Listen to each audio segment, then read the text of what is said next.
Collective knowledge and productivity are locked in a positive feedback loop. Knowledge allows us to find ways to produce efficiently and with less effort, giving us more time and energy to grow collective knowledge, perpetuating the feedback loop. That feedback loop doesn't just happen. It has to be balanced and cared for, but right now it's being neglected. Instead of putting the time and energy we are saving with efficient production into growing our collective knowledge, we are putting it into further increasing production.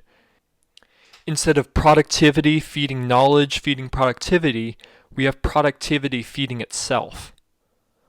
One of the ideas that helped fuel the accelerating productive capacity of humans is to reward people who increase that productive capacity.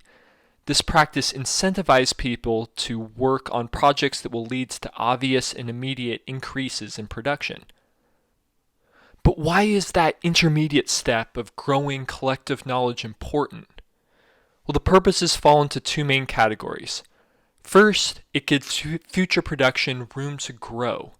Productive innovation comes from drawing on that collective human knowledge.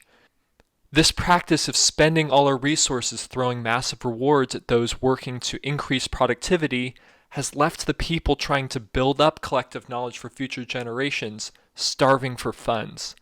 Without sufficient funding going towards research and learning, growth will plateau over the long haul.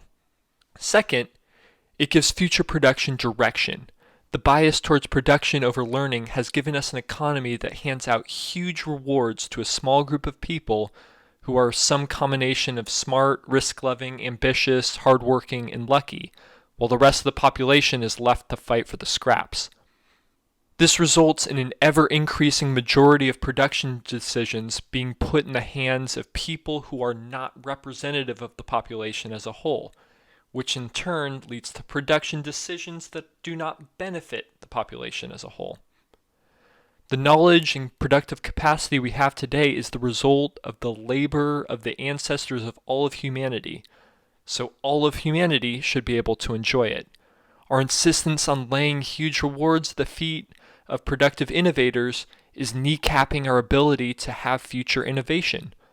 Our insistence on making sure everyone is pulling their weight is making us work too hard to be able to work smart.